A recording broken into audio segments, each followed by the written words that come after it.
De nombreux récits ont été rapportés, racontant des histoires incroyables sur ce qui s'est passé là-bas, mais personne ne les croit parce qu'ils ne peuvent pas imaginer la terreur des profondeurs.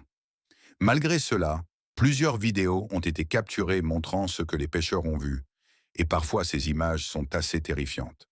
D'un dinosaure vivant à une baleine avalant une créature d'un demi-pied, pesant probablement 500, peut-être 600 livres, jusqu'à une baleine engloutissant un kayakiste.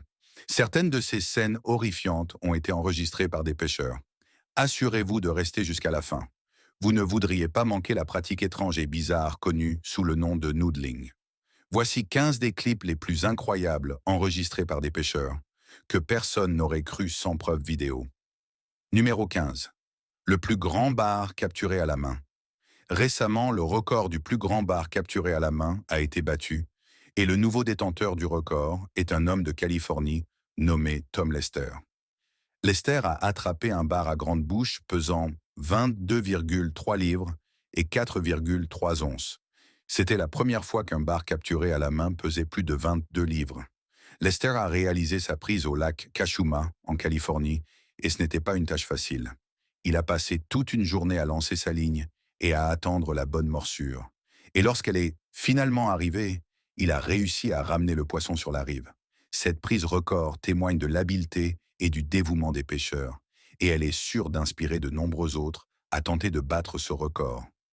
Ce record a brisé le précédent record de 19,8 livres, établi en 2006 par un pêcheur du Michigan. Le record du plus grand bar jamais capturé, quelle que soit la méthode, est un impressionnant 25,1 livres et a été établi en Géorgie en 1932. Il est peu probable que ce record soit battu de sitôt. Numéro 14. Pêche rapide au thon. La pêche rapide au thon est une méthode spécifiquement conçue pour cibler les thons, une espèce de poisson connu pour sa vitesse, son agilité et sa chair délicieuse. Cette méthode implique l'utilisation d'équipements de pêche spécialisés et de techniques permettant de capturer rapidement et efficacement autant de thon que possible en peu de temps. Un élément clé de la pêche rapide au thon est l'utilisation de leurres ou d'appâts à mouvement rapide. Ceux-ci sont conçus pour imiter les mouvements des petits poissons qui constituent une proie naturelle pour les thons. Les leurres ou appâts sont généralement attachés à une ligne de pêche solide et flexible, puis lancés dans l'eau, où ils sont rapidement récupérés pour tenter d'inciter un thon à attaquer.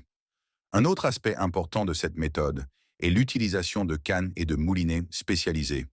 Ces équipements sont conçus pour résister à la vitesse élevée et aux fortes tractions d'un grand thon, et sont généralement fabriqués avec des matériaux légers pour permettre un lancer rapide et facile. Dans l'ensemble, la pêche rapide au thon nécessite une combinaison de vitesse, de compétences et d'équipements spécialisés. C'est une méthode exigeante mais gratifiante, utilisée par de nombreux pêcheurs professionnels et amateurs à travers le monde. Numéro 13. Pêche au piranha. Un homme a récemment été filmé en train de pêcher un piranha avec un morceau de viande qu'il faisait osciller au-dessus de l'eau, espérant attirer le poisson. Il a réussi à en attraper un. Ce n'est pas une pratique recommandée, car les piranhas sont imprévisibles et peuvent être dangereux. Elle est également illégale dans certaines régions. Il est préférable d'utiliser une canne à pêche et un appât spécialement conçu pour les piranhas. Cet homme, cependant, a eu de la chance et a réussi à attraper un piranha sans trop de risques. Les piranhas sont très agressifs et leurs dents acérées comme des rasoirs peuvent infliger des blessures graves. Il est essentiel de les manipuler avec précaution, en portant des gants de protection et en veillant à les tenir à l'écart de toute peau exposée. Des attaques sur des humains ont été signalées à plusieurs reprises. Il est donc important de se méfier de leur nature imprévisible. Numéro 12. Un dinosaure vivant. Un pêcheur a récemment remonté un énorme esturgeon de 3,2 mètres dans la rivière White. C'est un exploit incroyable, car les esturgeons sont des espèces protégées dans de nombreux endroits, y compris dans la rivière White. Le poisson pesait probablement plusieurs centaines de kilos et avait probablement plus de 100 ans. Cette prise remarquable témoigne de l'habileté du pêcheur.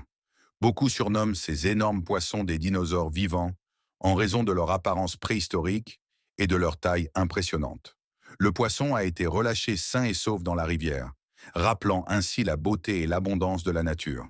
Ce poisson record restera sans doute gravé dans les mémoires de la communauté locale des pêcheurs et inspirera sûrement de nombreux autres pêcheurs. Numéro 11. Les esturgeons, créatures incroyables. Les esturgeons sont des créatures fascinantes qui existent depuis des millions d'années, et leur apparence impressionnante ainsi que leur taille en font une prise mémorable pour tout pêcheur.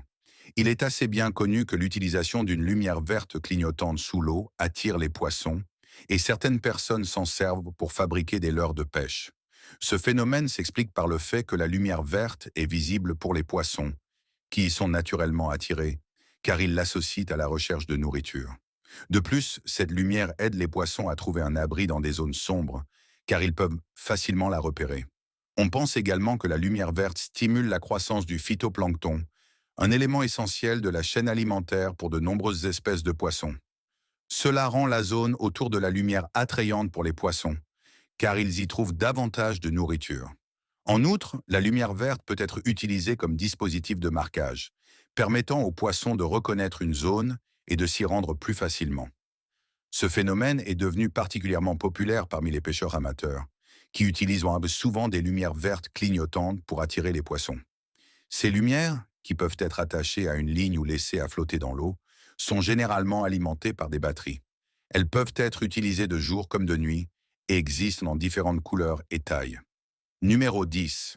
Une prise facile. Récemment, une énorme barracuda de 18 kg a été attrapée presque sans effort, car elle a sauté directement dans un bateau de pêche. Le poisson a été capturé au large des côtes de la Floride, dans l'océan Atlantique. C'est une histoire incroyable et un événement rare. Les barracudas vivent normalement dans des eaux côtières peu profondes et sont connus pour leur capacité de saut.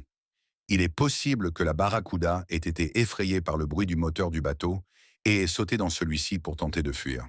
Il est également possible qu'elle ait été attirée par l'odeur de l'appât ou de la nourriture. Quelle qu'en soit la raison, c'est une prise étonnante et inhabituelle. Les barracudas sont de grands poissons puissants qui peuvent atteindre 1,80 m de long et peser jusqu'à 45 kg. Elles sont souvent considérées comme des poissons de sport dangereux en raison de leur grande taille et de leurs dents acérées. Les barracudas se nourrissent de petits poissons, de calmars et de crustacés et vivent dans les eaux tropicales et subtropicales du monde entier. Une prise rare dans les eaux du golfe du Texas. Un pêcheur local a attrapé un énorme requin-marteau au cours du week-end. Numéro 9. Un pêcheur attrape un requin-marteau. La plupart des pêcheurs sont ravis lorsqu'ils sentent une énorme prise au bout de la ligne. Mais récemment, un homme a été stupéfait lorsqu'il a remonté quelque chose qui semblait trop gros. Vu la façon dont un requin de cette taille se comportait en approchant du rivage, Cedillo savait qu'il était affaibli.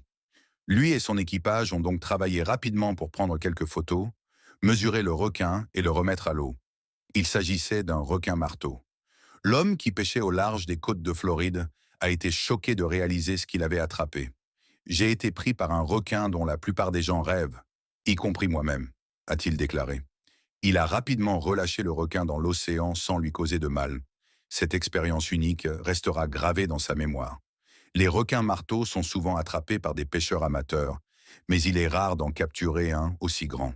Le pêcheur a eu de la chance d'avoir le bon équipement et les connaissances nécessaires pour manipuler le grand requin sans se blesser ni blesser l'animal.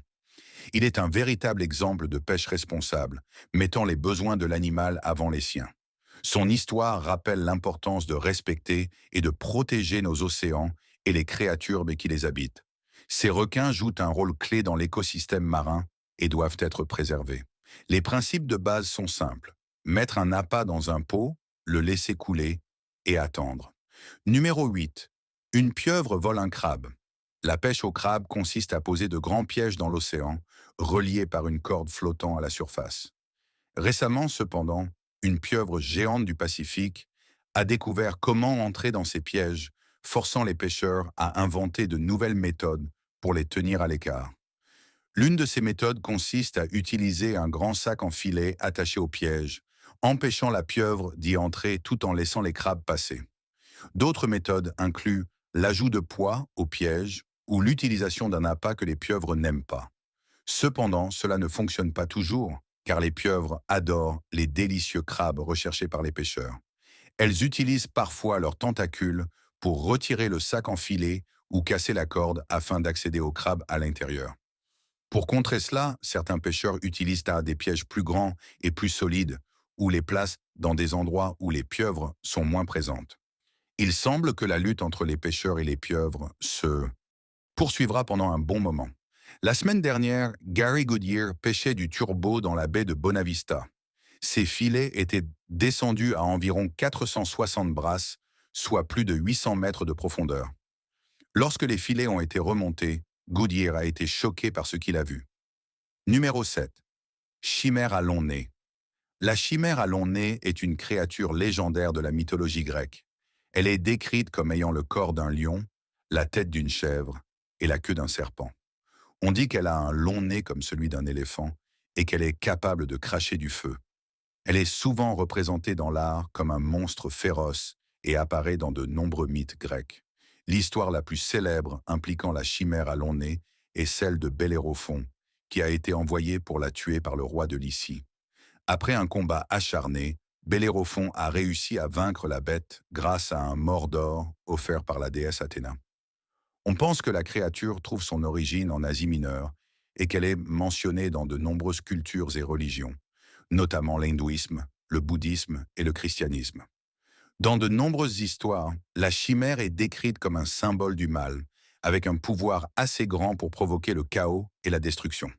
Elle est également associée à la cupidité et à l'ambition, souvent perçue comme un symbole de ceux qui veulent tout obtenir trop vite. Récemment, une créature ressemblant à celle des légendes a été remontée au large de Terre-Neuve. Cependant, des recherches supplémentaires seront nécessaires pour déterminer sa véritable nature. Numéro 6. Usurpateur de poissons. L'équipage du navire de pêche russe, le Kamchatka, vivait une journée normale en mer, tirant ses filets remplis d'une abondance de morues et d'aigles fins. Mais lorsqu'ils ont remonté le dernier filet de la journée, ils ont eu une surprise. Parmi les poissons scintillants, un phoque se débattait, essayant désespérément de se libérer du filet emmêlé. L'équipage était stupéfait. Ils n'avaient jamais rien vu de tel auparavant. Ils se sont rapidement attelés à libérer le phoque, coupant le filet et soulevant délicatement l'animal sur le pont. Le phoque, effrayé et blessé, portait de profondes entailles sur les flancs et les nageoires. L'équipage savait qu'il devait agir vite pour sauver sa vie. Ils se sont précipités pour rassembler des fournitures médicales et ont commencé à soigner les blessures de l'animal. Pendant qu'ils travaillaient, le phoque s'est peu à peu calmé, semblant comprendre qu'il était entre de bonnes mains. Après plusieurs heures de soins intensifs, le phoque était enfin stable et prêt à être relâché dans la nature. L'équipage l'a soigneusement remis à l'eau, observant avec émotion alors qu'il s'éloignait à la nage, sans doute reconnaissant de retrouver son habitat naturel. Numéro 5. Une baleine. Avale une kayakiste. Deux observatrices de baleines près de Villa Beach ont vécu une expérience terrifiante lorsqu'une baleine à bosse a renversé leur kayak et a failli les avaler. Heureusement, les femmes ont refait surface indemne, mais l'expérience a été si effrayante qu'elles n'ont pas repris la mer le lendemain. L'incident a été capturé en vidéo par un autre observateur qui a déclaré que la baleine essayait probablement de se nourrir lorsqu'elle a renversé le kayak. La baleine n'était pas agressive et semblait simplement tenter d'attraper des appâts utilisés pour attirer les animaux. Les experts avertissent que s'approcher trop près des baleines peut être dangereux, car elles sont très puissantes et peuvent causer des accidents sans en être conscientes. Les baleines à bosse peuvent atteindre 15 mètres de long et peser jusqu'à 40 tonnes, ce qui rend important le respect d'une distance de sécurité. Même si ces animaux sont généralement pacifiques, ils peuvent blesser accidentellement quiconque s'approche trop près. Numéro 4. Un requin coincé sur un bateau. Un requin s'est récemment retrouvé coincé après avoir sauté sur un bateau de pêche à Long Island, obligeant les pêcheurs à le remettre à l'eau. L'incident a été rapporté par le New York Post en juillet 2020. Selon l'article, un requin mako de 4 mètres a sauté sur le bateau au large de Long Island et s'est retrouvé coincé dans les rambardes. Les pêcheurs ont réussi à libérer le requin et à le remettre en sécurité dans l'eau. On ignore pourquoi le requin a sauté, mais il est possible qu'il ait été effrayé par le moteur du bateau. Les requins makos sont fréquents au large de Long Island, et ce n'est pas la première fois qu'un requin saute sur un bateau dans cette région. Bien que cet événement soit inhabituel, il n'est pas inédit. Les pêcheurs doivent toujours faire preuve de prudence lorsqu'ils opèrent leur bateau dans des eaux peuplées de requins. Numéro 3. Poisson extraterrestre. Un pêcheur a récemment attrapé ce qui ressemble à un poisson extraterrestre au large d'une île norvégienne et il l'a amené à l'aquarium local pour qu'il soit étudié.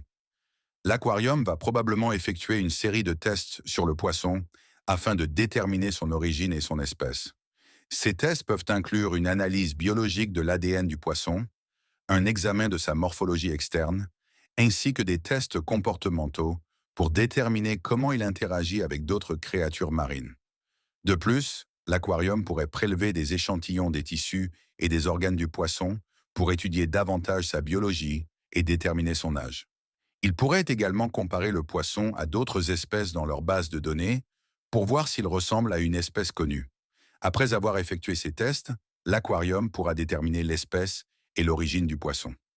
Le poisson avait d'énormes yeux bulbaires et un corps couvert d'une substance visqueuse de couleur verte. Cette description pourrait faire référence à une espèce de poisson-lanterne originaire des eaux au large de la Norvège. Les poissons-lanternes ont de grands yeux qui les aident à voir dans les profondeurs sombres de l'océan et leurs corps sont recouverts d'une muqueuse visqueuse qui les aide à se fondre dans leur environnement. Ils sont également bien connus pour leur technique de pêche, qui consiste à attirer leur proie avec un organe producteur de lumière qui dépasse de leur tête. Cependant, il n'existe pas d'espèce de poisson-lanterne qui ressemble à celui-ci, donc l'affaire est encore ouverte. Numéro 2. Anguille électrique électrocutant un alligator. Un groupe de chercheurs au Brésil a récemment observé une anguille électrique de 2 ans attaquer et tuer un alligator.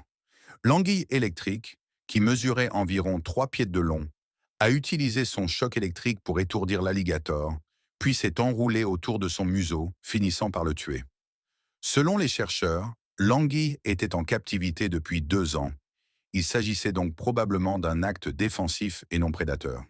L'incident a été filmé par les chercheurs et publié sur YouTube, où il est rapidement devenu viral. La vidéo montre l'anguille s'enroulant autour du museau de l'alligator et émettant une série de décharges électriques. Après quelques instants, l'alligator devient immobile et l'anguille s'éloigne. Cet incident rappelle la puissance des anguilles électriques et leur capacité à produire des chocs électriques pouvant paralyser ou même tuer leur proie. Les anguilles électriques ont une longue histoire d'utilisation comme arme en Amérique du Sud, et cette vidéo sert de rappel des dangers potentiels de cette espèce. Numéro 1. Noodling. Le noodling est un terme utilisé pour décrire une méthode de pêche pratiquée à la main. Cela consiste à se rendre dans l'eau, à chercher dans les crevasses et les trous dans les rivières et à attraper le poisson à la main. Cette méthode est généralement pratiquée dans des eaux peu profondes et à faible débit, et elle est surtout courante dans le sud des États-Unis. Cette méthode de pêche est dangereuse et peut être fatale si elle n'est pas pratiquée correctement. Elle nécessite de la patience, des compétences et la capacité de rester calme lorsqu'on manipule le poisson.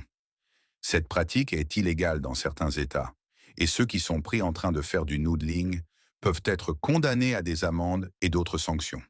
Le noodling est également considéré comme une menace potentielle pour certaines espèces de poissons. Il est donc important de connaître les réglementations locales avant de tenter de pratiquer cette méthode. La plupart des États exigent une licence de pêche pour pratiquer le noodling, et certains États ne l'autorisent que sur des propriétés privées. Il est important de connaître les réglementations locales avant de tenter cette méthode. Le noodling n'est pas pour tout le monde, et cela peut être une activité dangereuse si elle n'est pas pratiquée correctement. Il est essentiel de faire preuve de prudence, de rester vigilant et de pratiquer la sécurité lors du noodling. Alors, lequel de ces incidents trouvez-vous le plus incroyable? Pensez-vous que les scientifiques comprendront un jour toutes les choses étranges que les pêcheurs remontent des profondeurs? Faites-nous part de vos réflexions dans les commentaires ci-dessous. Si vous avez aimé la vidéo, assurez-vous de liker et de vous abonner, car cela nous aide à comprendre quel type de contenu vous appréciez, et ainsi nous pourrons savoir quel sujet vous recherchez pour la suite. N'oubliez pas d'activer la cloche pour toujours apprendre de nouvelles choses, et nous sommes impatients de vous retrouver pour la prochaine vidéo.